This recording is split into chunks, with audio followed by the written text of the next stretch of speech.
Dear students, welcome to English class, 9th standard, learning the game. Note reference ആണ്. അതായത് അടുത്ത ദിവസം unit test പാഠം ലേണിംഗ് ദ ഗെയിം, അതിൻ്റെ ഷോർട്ട് ക്വസ്റ്റ്യൻസ്, അതായത് ഒരു എസ്സേ ഇതിൽ നിന്നെടുത്ത ഒരു പാരഗ്രാഫ് തരും. ആ പാരഗ്രാഫിലെ ക്വസ്റ്റ്യൻസ് ആണ് നിങ്ങൾ ആൻസർ ചെയ്യേണ്ടത്. അതാണ് SSLCയുടെ മോഡൽ, 10ാം ക്ലാസ്സിലെത്തിയുള്ള മോഡൽ. 5 ചോദ്യം ഉണ്ടോ, 5 മാർക്കാണ്. അപ്പം പാഠം നന്നായി വായിക്കാം. പാഠം നന്നായി വായിക്കുമ്പോൾ ഈ നോട്ട് ക്ലാസ്സിൽ പഠിച്ച വേർഡ് മീനിങ് നോക്കുക. ഒപ്പം അതിനുശേഷം ഈ ക്വസ്റ്റ്യൻസ് നന്നായിട്ട് വായിച്ചിട്ട്, അപ്പം ഏത് ഭാഗത്തു നിന്ന് ചോദ്യം വന്നാലും ഉത്തരം എഴുതാൻ വേണ്ടിയിട്ടല്ല, നേരെ മറിച്ച് ഒരു ചോദ്യം വന്നാൽ എങ്ങനെയാണ് ഉത്തരം എഴുതേണ്ടത്. ചോദ്യം നിങ്ങൾക്ക് വായിച്ച് മനസ്സിലായിട്ട് എഴുതേണ്ടതാണ്. അതെല്ലാ ചോദ്യവും ഞാൻ എഴുതി പഠിപ്പിക്കേണ്ടതല്ല, അല്ലെങ്കിൽ ടീച്ചേഴ്സ് എഴുതി പഠിപ്പിക്കേണ്ടതല്ല. ബട്ട് ഹൗ ടു, പക്ഷെ എങ്ങനെ, അത്തരം ചോദ്യങ്ങൾക്ക് you can answer in A sentence or in a clause or in a phrase or in a word. ഇപ്പം തരുന്ന ചോദ്യങ്ങൾക്ക് 1 മാർക്കുള്ളൂ. ആ 1 മാർക്കിന്റെ ചോദ്യത്തിന് ഒരു വാചകത്തിലോ ഒരു ഉപവാചകത്തിലോ ഒരു കൂട്ടം വാക്കുകളിലോ ഒറ്റ വാക്കിലോ ഉത്തരം എഴുതുക. ആ തരത്തിലുള്ള ചോദ്യങ്ങളും ഉത്തരങ്ങളും ഇതിൽ പരാമർശിച്ചെന്നാണ്. പിന്നെ അതിലൊരു ആക്ടിവിറ്റി, പരീക്ഷയ്ക്ക് ഇത്തരം സാധനങ്ങൾ ചോദിക്കും, അതിൻ്റെ പ്രൊഫൈൽ മാതിരിയുള്ള സാധനങ്ങൾ ചോദിക്കും, തന്നിരിക്കുന്ന അനൗൺസ്മെന്റ് മാതിരിയുള്ള പഠിപ്പിച്ച സാധനങ്ങൾ ചോദിക്കും. എന്തായാലും 20 മാർക്കിന്റെ ക്വസ്റ്റ്യൻസ് ആണ് ചോദിക്കുക. Okay, learning the game, short answer questions. Question number 1, who are the favourite players of Sachin Tendulkar? Sachin ടെണ്ടുൽക്കറുടെ ഫേവറേറ്റ് പ്ലേയേഴ്സ്, ഫേവറേറ്റ് പഠിച്ച വാക്കാണ് ഇഷ്ടപ്പെട്ട, FAVOURIT, മോസ്റ്റ് ലവിങ്. അത് ഇഷ്ടപ്പെടുന്ന കളിക്കാർ ആരൊക്കെയാണ്? പഴയകാല കളിക്കാർ, അദ്ദേഹത്തിന് മുന്നിൽ പോയ കളിക്കാർ. Answer Sunil Gavaskar and Viv Richards. Sunil Gavaskar Indian കളിക്കാരനാണ്, ഇന്ത്യൻ ക്രിക്കറ്റ് ക്യാപ്റ്റൻ ആയിരുന്നു, വേൾഡ് റെക്കോർഡുള്ള ആളാണ്. അതുപോലെ തന്നെ വിവ് റിച്ചാർഡ്സ് വെസ്റ്റ് ഇൻഡീസിന്റെ നമ്പർ 1 ബാറ്റ്സ്മാൻ ആണ്. Question number 2, who took Sachin to Ramesh Achrekar? Ramakant Achrekar. Ramakant അച്രേക്കറുടെ അരികിലേക്ക് സച്ചിനെ കൊണ്ടുപോയത് ആര്? സച്ചിൻസ് ബ്രദർ അജിത്. അപ്പോൾ നോക്കും, ആദ്യത്തെ ചോദ്യത്തിന് 2 പേര് 2 വാക്കായിട്ട് അല്ലെങ്കിൽ 2 ഫ്രേസ് ആയിട്ടാണ് എഴുതുന്നത്. രണ്ടാമത്തേന് ചോദ്യത്തിലുള്ളൂ ആരാണ് കൊണ്ടുപോയത് എന്ന് ചോദിച്ചപ്പോൾ സച്ചിൻസ് ബ്രദർ അജിത്, അങ്ങനെ ഉത്തരം എഴുതി വെച്ചു. 3ാമത്തെ ചോദ്യം, who was the first coach? Sachin ടെണ്ടുൽക്കറുടെ ആദ്യത്തെ കോച്ച് ആരായിരുന്നു? Ramakant Achrekar. Question number 4, what was his age? His age means Sachin's age. അവിടെ ഹിസ് ഏജ് കൊണ്ട് ഉദ്ദേശിച്ചത്, ഹിസ് എന്ന് ഉദ്ദേശിച്ചത്, ഹിസ് ഏജ് ഉദ്ദേശിച്ചത് സച്ചിൻസ് ഏജ്. അവിടെ അദ്ദേഹത്തിനെ പറ്റിയാണല്ലോ. അപ്പൊ എന്തായിരുന്നു അദ്ദേഹത്തിന്റെ പ്രായം? What was his age when started to learn the game? Cricket എന്ന കളി ഗൗരവത്തിൽ പഠിക്കാൻ ആരംഭിച്ചപ്പോഴും അദ്ദേഹത്തിന്റെ പ്രായം എന്തായിരുന്നു? He was 11 years old. അതുകൊണ്ട് ഒരു വാചകം പൂർണ്ണമായിട്ട് എഴുതി. ഹി എന്ന സബ്ജക്ട് എടുത്തു, വാസ് എന്ന വെർബ് എടുത്തു, 11 years എന്ന് വാചകം പൂർത്തിയാക്കി. എന്നിട്ട് ഒന്നുകൂടി ഇട്ടു, എപ്പോഴും when he started to learn the game.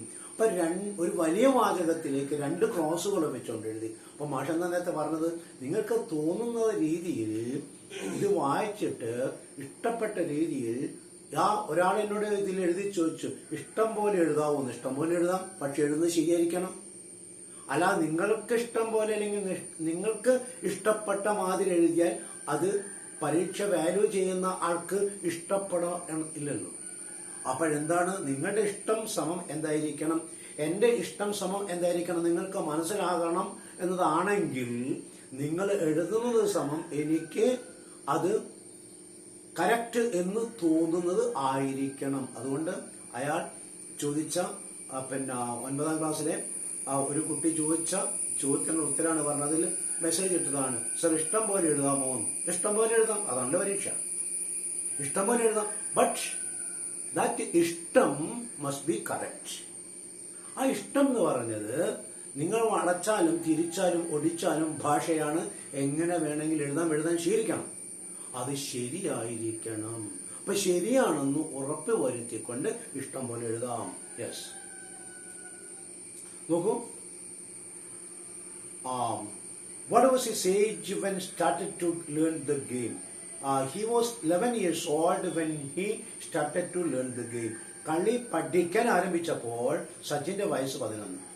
അടുത്ത ചോദ്യം, could Sachin make an impact upon his coach? ഈ ആദ്യത്തെ തവണ പ്രാക്ടീസ് ചെയ്യാൻ പോയപ്പോൾ, ട്രയലിന് പോയപ്പോൾ കോച്ചിനെ താല്പര്യപ്പെടുത്താൻ ഇമ്പാക്ട്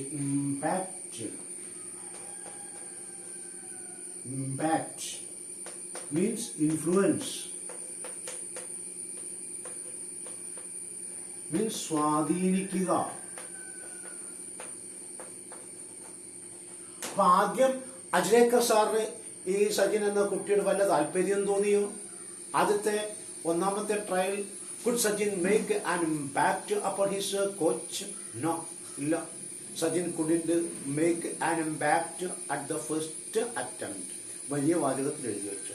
ഒന്നാമത്തെ ഉദ്യമത്തിൽ സച്ചിന് കോച്ചിന്റെ അടുത്ത് യാതൊരു അറ്റംപ്റ്റ് എന്ന വാക്കിനർത്ഥം ശ്രമം, ഒന്നാമത്തെ ശ്രമത്തിൽ ഉദ്യമത്തിൽ അവന് ഒരു സ്വാധീനവും ചെലുത്താൻ കഴിഞ്ഞില്ല. Question next, did Achrekar sir allow Sachin to play once again? അങ്ങനെ ഒന്നാമത്തെ കളി ചീറ്റിപ്പോയപ്പോൾ അല്ലെങ്കിൽ തൂറ്റിപ്പോയപ്പോൾ അത് ഫൗളായി പോയപ്പോൾ അവന് രണ്ടാമതൊരു അവസരം കൂടി കൊടുത്തു. Yes, Achrekar sir give him a second chance. നല്ല കോച്ചാണ്, അതുകൊണ്ട് ഒരവസരം കൂടി കൊടുത്തു. What was the result of the second attempt? എന്തായിരുന്നു ആ രണ്ടാമത്തെ ഉദ്യമത്തിന്റെ result? Ramakant Achrekar selected Sachin for training cricket. ആ കളി കണ്ടപ്പോഴാണ് തെരഞ്ഞെടുത്തത്. Yes, he can be selected, അദ്ദേഹത്തിന് തോന്നി. രണ്ടാമത്തെ ഉദ്യമത്തിൽ നമുക്ക് പഠിച്ചു, അവന് ഇഷ്ടം പോലെ, നേരത്തെ ഞാൻ ചോദ്യം ചോദിച്ച കുട്ടിയോട് പറഞ്ഞ മാതിരി ഇഷ്ടം പോലെ എഴുതാം, അതേമാതിരി ഇഷ്ടം പോലെ കളിക്കാൻ വിട്ടപ്പോൾ അദ്ദേഹത്തെ തൃപ്തിപ്പെടുത്തുന്ന രീതിയിൽ അവൻ കളിച്ചു, അതുകൊണ്ട് അവനെ തെരഞ്ഞെടുത്തു. And where was the coaching camp? ഉത്തരം അറ്റ് ശിവാജി പാർക്ക്. അവിടെ the coaching camp was at Shivaji park എഴുതി വെക്കാം, അല്ലെങ്കിൽ അറ്റ് ശിവാജി പാർക്ക്. ഇനി അറ്റു ഇല്ലെങ്കിൽ പോട്ടെ, ശിവാജി പാർക്ക് ഇങ്ങനെ എഴുതിയ ഉത്തരം ശരി തന്നെയാണ്. അതായത് കറക്റ്റ് പോയിന്റ് ആയിരിക്കണം. നോക്കൂ, Ramakant Achrekar selected Sachin for training cricket. അത് ഏഴാമത്തെ ഉത്തരമാണ്. എട്ടാമത്തെ ചോദ്യം, where was the coaching camp? At Shivaji Park. How many sessions he practiced per day? ദിവസം തോറും, per day,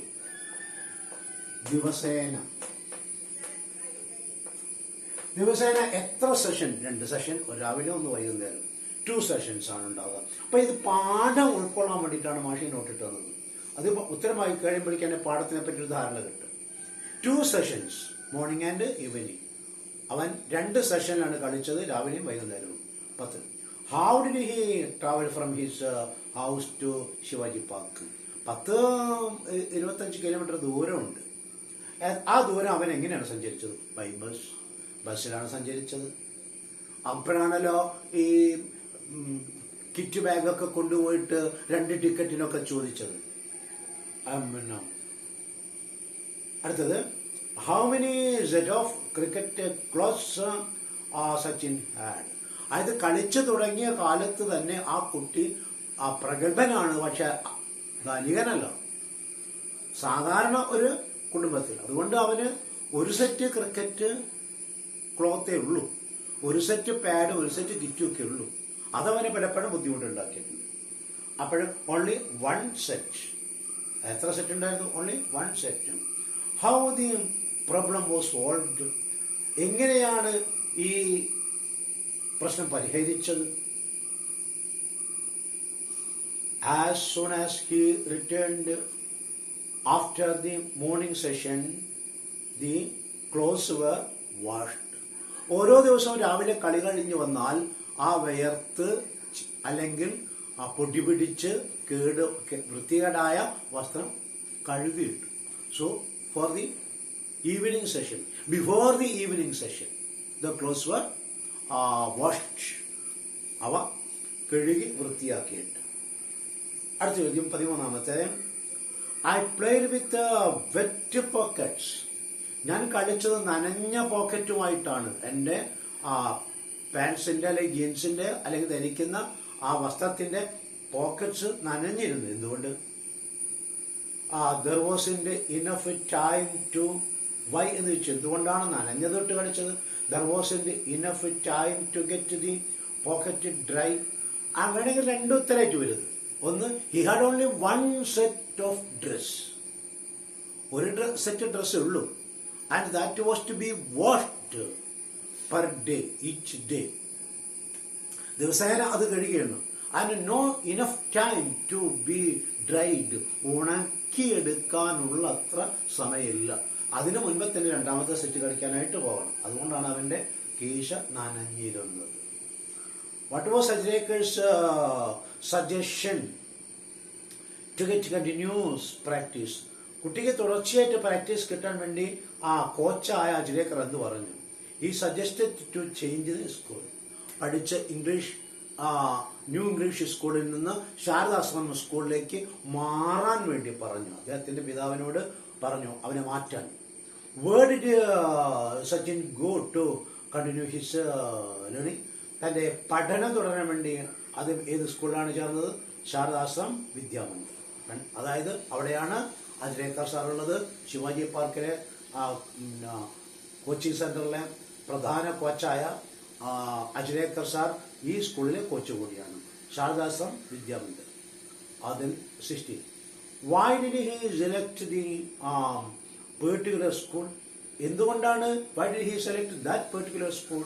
ആ പ്രത്യേക സ്കൂളിനെ തിരഞ്ഞെടുക്കാൻ കാരണം coach Achrekar was working at that school. ആ സ്കൂളിലാണ് കോച്ച് അജ്രേക്കർ പ്രാക്ടീസ് ചെയ്യിക്കുന്നത്. Question 17. Why did Ajrekar place a 1 rupee coin on the stump coin? നാണയം. സ്റ്റമ്പ് നിങ്ങൾക്ക് അറിയാം. ക്രിക്കറ്റ് ഗ്രൗണ്ടിൽ സ്ഥാപിക്കുന്ന കുറ്റി അല്ലേ? ഈ കുറ്റിയുടെ മുകളിൽ എന്തിനാണ് അദ്ദേഹം 1 രൂപ നാണയം വെക്കുന്നത്? എന്തിനാണത്? Why did Achrekar place? Place means സ്ഥാപിക്കുക. പ്ലേസ് സ്ഥലല്ലേ? പ്ലേസ് വെർബാണ്. Place വെർബാണ്.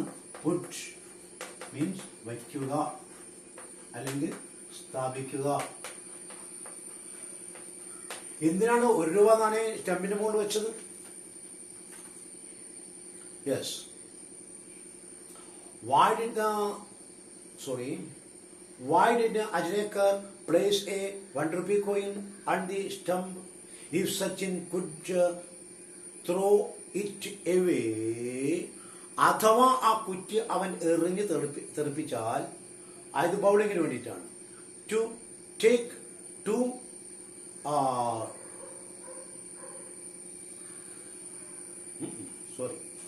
he would get the coin. If Sachin could throw it away, അങ്ങനെ ബൗളിങ്ങിൽ അവന്റെ stump തെറിപ്പിക്കുകയാണെങ്കിൽ he would get the coin. അവന് ആ നാണയം കിട്ടും. അതിനാണ് നാണയം വെച്ചത്, അവനെ പ്രേരിപ്പിക്കാൻ വേണ്ടിയിട്ട്. 18. Why did the conductor ask Sachin to take 2 tickets? ഇവയാളൊരാളുള്ളൂ, അതൊരു കുട്ടിയാണ്, ചെറിയ കുട്ടിയാണ്. ഇതിനാണ് ഈ കുട്ടീനോട് 2 ടിക്കറ്റ് എടുക്കാൻ പറഞ്ഞത്. കണ്ടക്ടർ അതിന് നിർബന്ധിച്ചത്. അവന് എടുക്കാൻ പറ്റിയില്ല, എടുത്തിട്ടില്ല. കണ്ടക്ടർ പറഞ്ഞു you have to take 2 tickets. എന്താ കാരണം? Because his bag would take another one's space.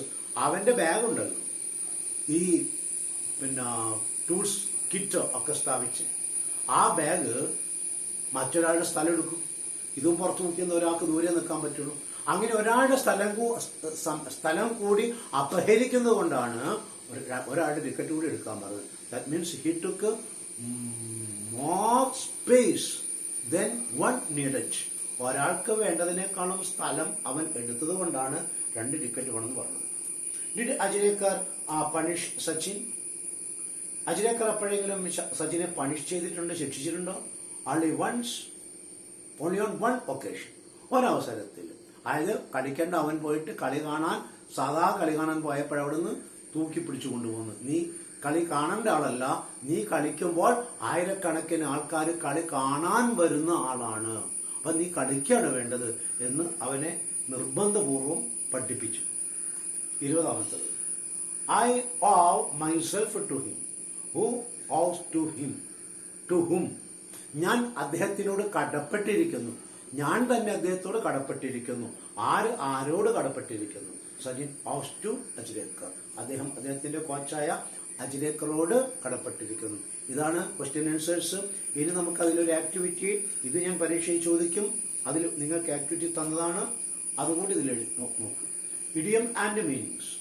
നമ്മൾ നിത്യേന ഉപയോഗിക്കാത്ത ചില ഇഡിയംസ്. ഫീൽ ബ്ലൂ, ഇത് ബ്ലൂ വെച്ചുള്ളതാണ്. റെഡ് വെച്ചിട്ടുള്ള വേറെ ഉണ്ട്. അങ്ങനെ ഓരോ വാക്കിനായിട്ടുള്ള ഇഡിയം എന്ന വാക്കിനത്തെ ശൈലി എന്നാണ്, ഭാഷാപ്രയോഗത്തിൽ ശൈലിയാണ്. Feel blue, feel sad, feel red. അത് നമുക്ക് ഫീൽ അഷെയിംഡ് എന്ന് പറയും, നാണിച്ചു തുടുക്കുന്നതിന് അല്ലെങ്കിൽ നാണിച്ചു പോകുന്നതിന്. അപ്പൊ ഇവിടെ പറഞ്ഞ ഫീൽ ബ്ലൂ ആണ്. ഫീൽ സാഡ്, സങ്കടം തോന്നുന്നതിന്, ദുഃഖം തോന്നുന്നതിന് കൊടുക്കുന്ന വാക്കാണ് feel blue. That is feel sad. Once in a blue moon, അവിടെ അർത്ഥം മാറി. എന്താണ്? Happening rarely. ബ്ലൂ മൂൺ അതായത് പൂർണ്ണ നിലാവുണ്ടാവുന്നത് വല്ലപ്പോഴാണ്. അതായത് പൗർണമി നാളിൽ മാത്രമാണ്. എല്ലാ പൗർണമിയിലും അങ്ങനെ തന്നെ തെളിഞ്ഞോണമെന്നുണ്ട്. അതുകൊണ്ട് ആ അവസരത്തിന്, സാഹചര്യത്തിന് ഹാപ്പനിങ് റെയർലി, വളരെ അപൂർവമായിട്ട് സംഭവിക്കുന്ന കാര്യങ്ങൾക്കാണ് എന്താണ് once in a blue moon എന്ന് പറയുന്നത്. ഒന്നുകൂടി പറയാം, 28 ദിവസങ്ങളിൽ ഈ ചാന്ദ്ര ദിനങ്ങളിൽ ഒരു ദിവസമാണ് പൗർണമി. അതുകൊണ്ട് ആ അർത്ഥത്തിൽ തന്നെയാണ് ഹാപ്പനിങ് റെയർലി, അപൂർവമായിട്ട് മാത്രം സംഭവിക്കുന്നത്. Then ball in one's court, നിത്യം ഉപയോഗിക്കുന്നതാണ്. ബോൾ അദ്ദേഹത്തിന്റെ കോർട്ടിലാന്ന് പറയാം. എന്താണ്? That means become responsible to take action. അതായത് ഒരാൾ ഒരു പ്രവൃത്തി ചെയ്യാൻ ഉത്തരവാദിത്വം എടുക്കേണ്ടി വരിക, അയാൾ ഉത്തരവാദിയായി മാറുക, അയാൾ ചെയ്യേണ്ട അവസ്ഥ വരിക, അതാണ് പറയുന്നത് ബോൾ ഇൻ വൺസ് കോർട്ട്. ഇപ്പോൾ ബോൾ അദ്ദേഹത്തിന്റെ കോർട്ടിലാണെന്ന്. Become responsible to take action. 4ാമത്തത്, raining cats and dogs. Raining, മഴ പെയ്യുക. എങ്ങനെ? പൂച്ചക്കുട്ടി, നായക്കുട്ടിയൊക്കെ. എന്ന് വെച്ചാൽ എന്താണ്? പൂച്ചക്കുട്ടി, നായക്കുട്ടിയിലെ ആകാശത്ത് പെയ്യുന്നത് കനത്ത മഴയ്ക്ക് പറയുന്നതാണ് എന്ത്? Rain heavily. Raining cats and dogs. നായും പൂച്ചയ്ക്കണ്ട ആകാശത്ത് വീഴുന്നു എന്ന് വെച്ചാൽ അതല്ല ഉദ്ദേശിക്കുന്നത്. എന്താണ്? കനത്ത മഴ പെയ്യുന്നുണ്ട്, അതാണ് raining cats and dogs. A red letter day. A red letter day, ഇവിടെ റെഡാ കൊടുക്കണ്ടോ? an unforgettable day. Red letter day, an unforgettable day, മറക്കാനാവാത്ത ദിവസം. It was an unforgettable day. നമ്മുടെ ഡയറിയിൽ എഴുതുന്നതാണ് it was a red letter day. ഒന്നുകൂടി പറയാം, ഇന്ന് റെഡ് ലെറ്ററിന് ഗോൾഡൻ ലെറ്റർ ഉണ്ട്, സുവർണ്ണ ലിപികളിൽ എഴുതുന്നു. അത് എഴുത്തിനെ പറ്റി പറഞ്ഞു. Yes, once again idioms and meanings. ഒന്ന്, first feel blue means feel sad. Second, once in a blue moon, that is happening rarely, അപൂർവമായി സംഭവിക്കുന്ന കാര്യം. Third one, ball in one's court, that is become responsible to take action, അതായത് നടപടി എടുക്കാൻ നിർബന്ധിതനാവുക, ഉത്തരവാദി ആവുക. Fourth one, raining cats and dogs. Rain heavily, കനത്ത മഴ പെയ്യുക. അല്ല, idiom number 5, a red letter day, an unforgettable day. So now this is the end of it, and perhaps on Monday or on Wednesday you should have the exam. നാളെ ഇല്ല, തിങ്കളാഴ്ചയോ ചൊവ്വാഴ്ചയോ ബുധനാഴ്ചയോ, മിക്കവാറും തിങ്കളാഴ്ച ബുധനാഴ്ച ആയിരിക്കും നിങ്ങൾക്ക് 20 മാർക്കിന്റെ പരീക്ഷ നടത്തും. അതുകൊണ്ട് ലേണിംഗ് ദ ഗെയിം പലവട്ടം വായിക്കുക, സ്പെല്ലിംഗ് വായിക്കുക, അതുപോലെ തന്നെ ഷോർട്ട് ആൻസർ നോക്കുക, പ്രൊഫൈൽ നോക്കുക, തന്നിരിക്കുന്ന ആക്ടിവിറ്റീസ് അനൗൺസ്മെന്റ് മാതിരിയുള്ള കാര്യങ്ങൾ നോക്കുക. ഇപ്പോഴിതാ കുറച്ച് ഇഡിയംസ് തന്നു, അത് നോക്കുക. Then practice well.